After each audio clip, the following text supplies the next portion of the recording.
Yeah. I'm rocking my Scaring the Host shirt. Yeah, let's just get into it. Today's gonna be a bit different. I'm just kind of talking while staring out of the window into the sunset, because, you know, that's always cool. I might make this just audio, and I might just do it just me talking. But I thought this would be cool. You know, I'm not really showing my face because I still want to keep myself kind of concealed. I don't need to worry about my face being out there on the internet still. So yeah, you just got this right now. Like I said, though, I might literally just clip this audio, and this will mean literally nothing.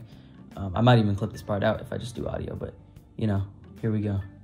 I'm going to be talking about something different today. I'm going to be talking about a movie that I saw recently. That's, like, it's not really been on my mind. I literally just saw it today. But I just wanted to talk about it because I think it's pretty interesting, man. It's honestly one of my favorites as of now. This all kind of started when I was on YouTube the other day, and I saw the Cowboy Bebop movie was uploaded. Like, I had already known about it, but I hadn't actively kind of looked for it. But I just saw it was uploaded on YouTube like any other video, and I was like, man, I gotta watch this now before it gets taken down completely. So I watched it, and I really liked it. And after that, I got more anime movies than I recommended, you know. I watched The Silent Voice after that for the first time. I'd never seen it before. I'd heard of it, and I was kind of interested, but, you know, I finally watched it. That movie was also really good. Both movies were really good.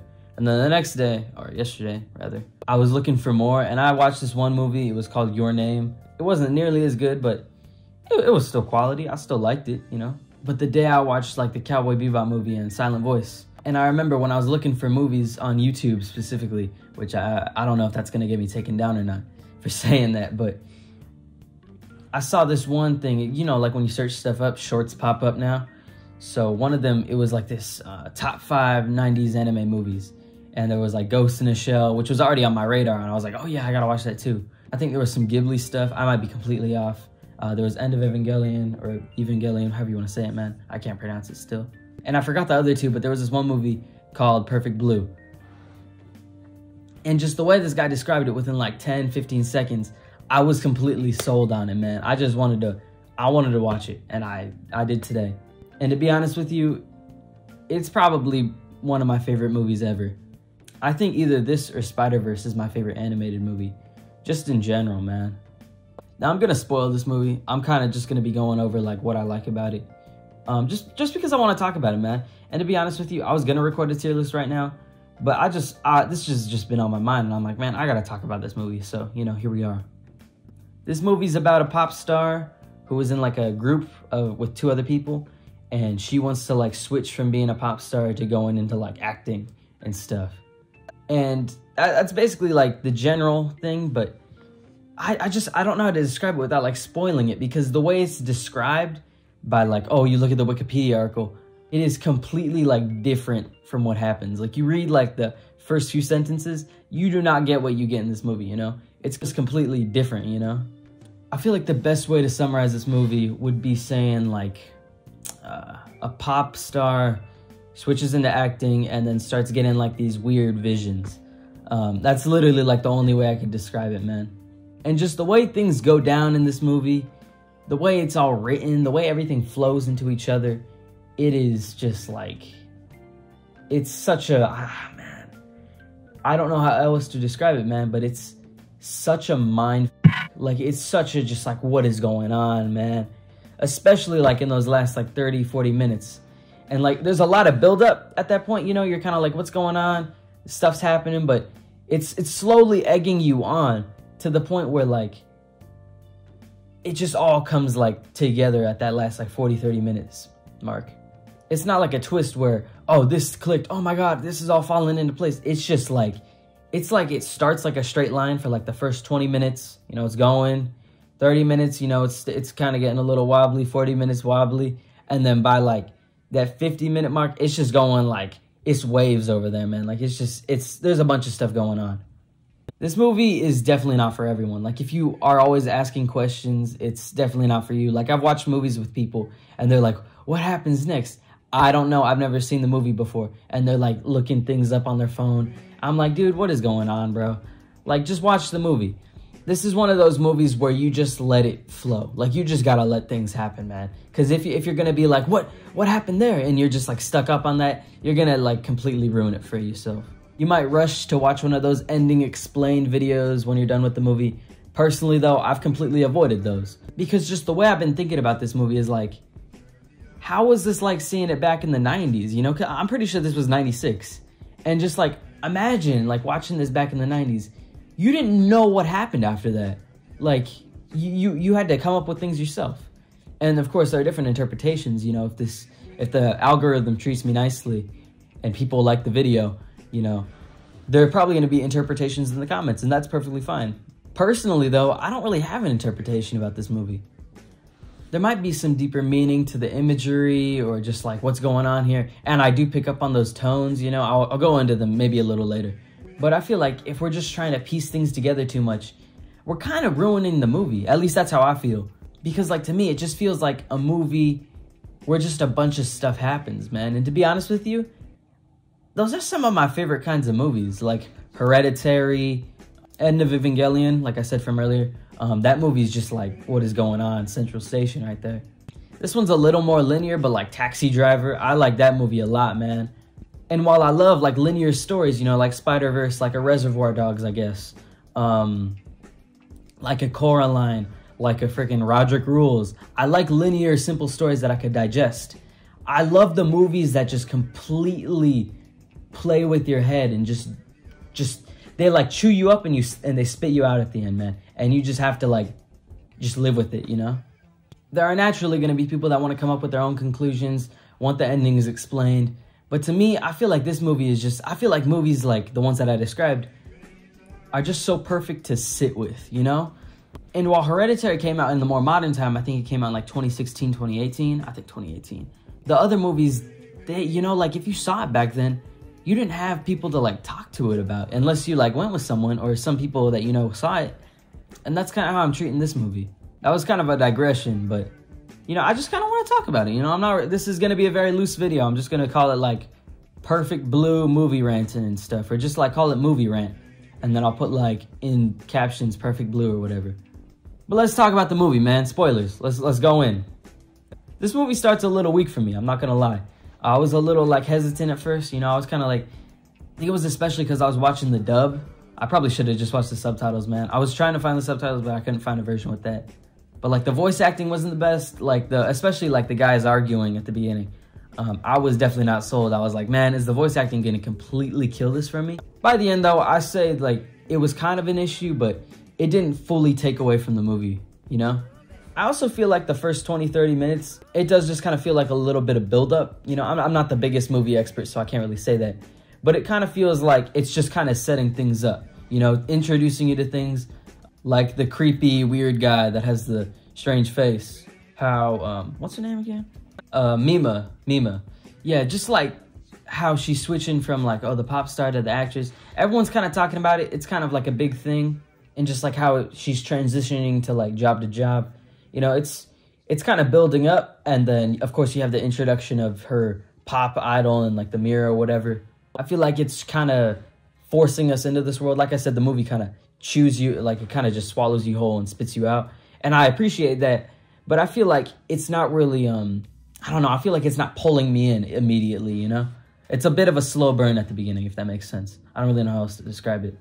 I will say, though, my favorite part about the beginning was the pop songs. The pop songs in this whole freaking movie are insanely good. Like, I looked it up right after. I mean, it's used in a creepy context at that one point, and it was actually really used well. I'll talk about that later, though. But the songs on here, they go hard, man. I'm sorry. I might bump these later. Like, I was low-key listening to it earlier. I was like, yo, this slaps. I don't know if these were, like, actual real pop songs, but if, like, they made songs for the movie, they did a very good job. Like, I really liked them, actually.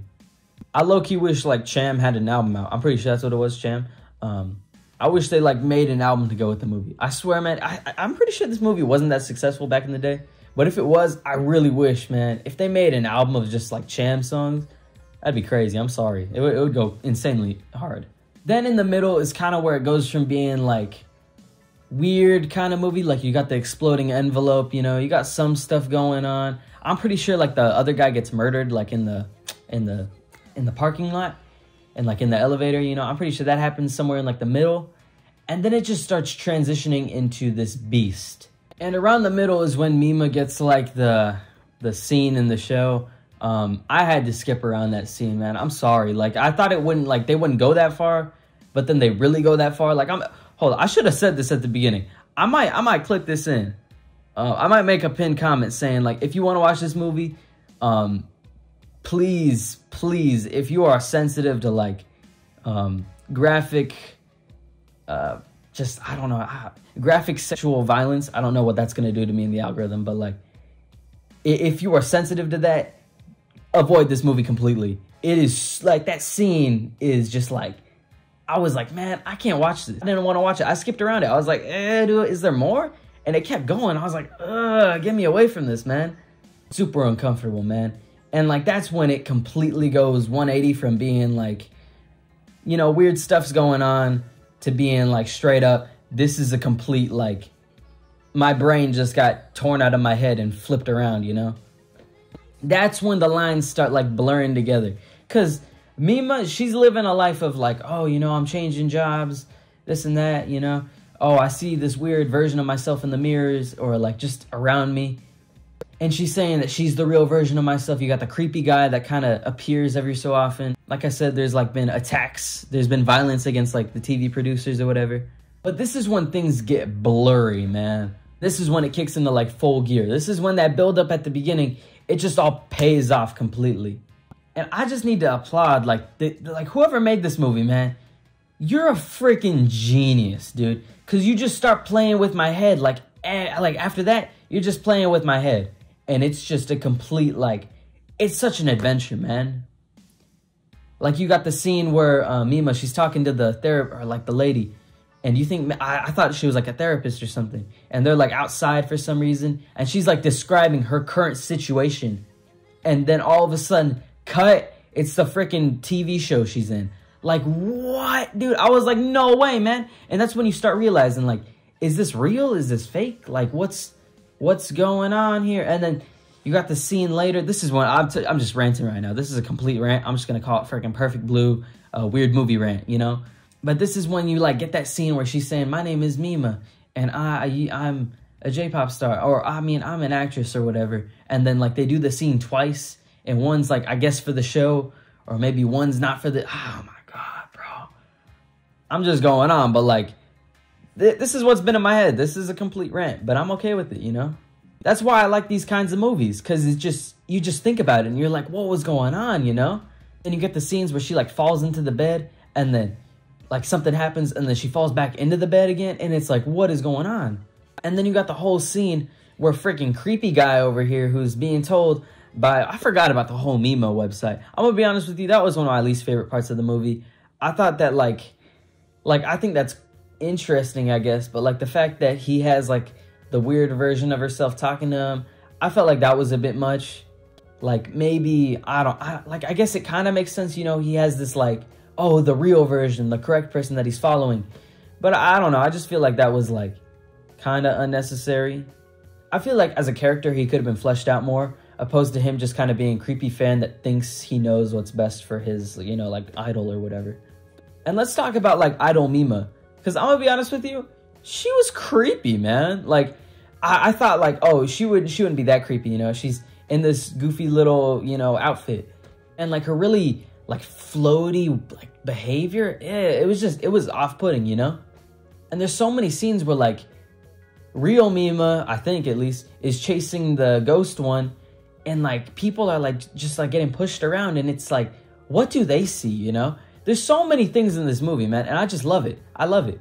And then speaking of creepy guy, like, the whole scene with him, that definitely wasn't as bad as the acted out scene earlier, but it was like, what's going on, man? He's just there, you know? And then he disappears after, and, like, everything's happening at once, and then she wakes up in her apartment again, and then this is when the climax hits, you know? She's getting chased around by her idol self, or, like, the ghost version, but then she, like, looks in the mirror, and she, like, sees the reflection of the idol, and it was her sister. I think her sister. I forgot to mention, she has a sister. I'm pretty sure her sister is kind of, like, works as her manager. I remember them referring to her sister as like, oh, you know, so-and-so's sister. I keep saying sister, but like, I forgot to mention that. You know, as I said, I'm just kind of listing off thoughts because this movie's really interesting. So Mima's in her room, and then like all of a sudden she sees like the idol version of herself, and then the idol's kind of like talking to her. You know, the whole movie she's been saying like, I'm the real version of yourself. You shouldn't have done like those bad roles. You shouldn't have had that scene in that television show that you agreed to. You shouldn't have done that, you know? But then like there's a mirror in the room with her, and then like she sees the idol reflection in the mirror, and then it turns out it's her sister in the costume, I think. And then like she starts attacking Mima. So idol starts attacking Mima, and then she gets chased out of her room, which apparently wasn't the room the whole time, you know? And then she goes outside, she's jumping around buildings. That part was a little, come on, man. Like, are you really gonna jump across buildings like that? Like, it was cool, but that's fake. I'm sorry. And then she's getting chased around by the killer Mima, who's trying to stab her. Or she's like stabbing her with screwdrivers. People get stabbed with screwdrivers in this movie, man. It's crazy. But she's chasing her across buildings, and then she goes over like this little bridge, and then she's like screaming at people in like this store, like, help me, help me. And then she keeps getting chased, and no one hears her, you know?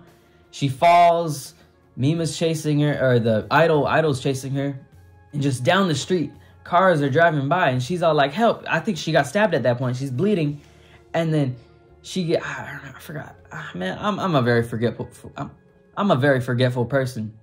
But then like the window breaks, idol's trying to stab her, and then all of a sudden like idol drops the screwdriver thing, jumps for it, and then the glass like stabs friggin' her, and then she sees her sister again, but then she doesn't, and then she turns back into the idol when she puts a wig on. This is just how the movie goes. Like this, like if you're just listening to me talk, you have no idea what this movie is. This is just me yapping. This is a complete yap session, bruh. But this is what's happening in the movie, you know? This is happening. Her sister is changing, but right in front of her eyes, you know? She puts a wig on. She looks like her. She looks like the idol version of herself. And then she gets pushed in front of a truck, puts her hand on her face, does the bloody image. Like, that's the most iconic shot of the entire movie. Like, the bloody hand over her face. She almost gets hit, and then Mima stops. She's like, nah, she pushes her out of the way. And then they're both lying on the floor bloody. And then it cuts. And then it turns out her sister's in like a mental hospital, and she thinks she's the idol Mima sometimes, and she pretends she is, and like, what? I swear to God, man, that movie, that's how it ends. I want you to imagine this, man. Imagine watching that movie in the 90s and just being like, what the actual hell happened right now, man? What happened? Because there's no answer. And that is exactly why this movie is fantastic. It says, nah, man, you want a story that makes sense, is linear, easy to swallow? Nah, dude. They just completely, as I said, they chew you up. Completely chew you up. They break all your bones. You're just mush right now. And they spit you out, man. And you gotta figure things out yourself. Masterpiece, man. This movie's fantastic. I love this movie.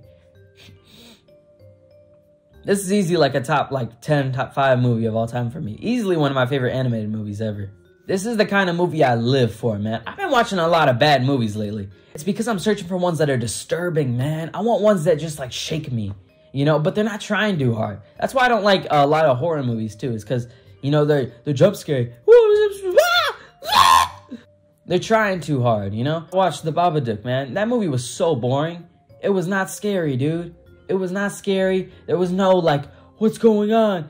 It was just boring, man. Then I watched this one movie called Swallow, which was kind of hard to watch because this lady's putting freaking, like, needles in her mouth for some reason. That was not fun to watch. It didn't leave me with anything, dude. It was just kind of existing. I was looking for that movie that, like, just moves me, you know? I haven't been moved by a movie in a while, like, not in a positive way. Like, Silent Voice moved me. I rewatched Soul recently. That one got to my soul, literally. But, like, I haven't been disturbed or scared in a while, you know? This movie did that to me, you know? I was scared. I was like, what's going on? This shouldn't be happening. And I appreciate it for that, man. I really like this movie because of that. It wasn't afraid to take risks. And like in the 90s too. Like, God, man, this movie, it's ahead of its time, low-key.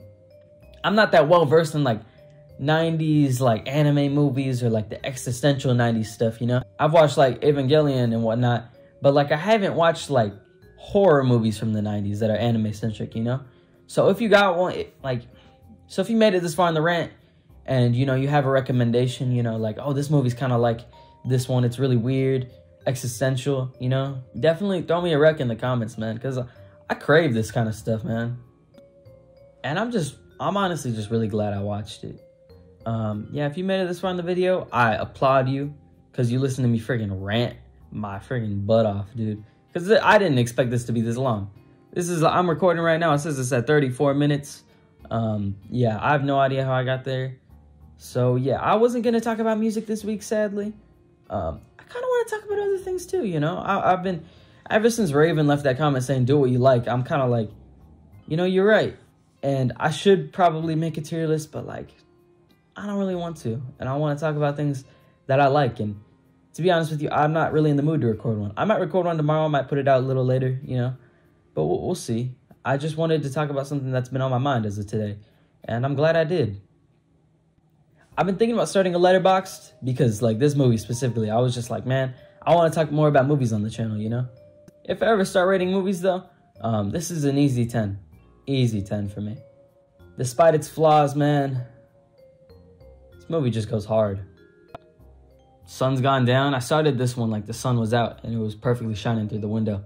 It's getting pretty dark now, though. You might not see it through the video, though. I'm glad I did this, though, man. Appreciate you. Yeah. Bye.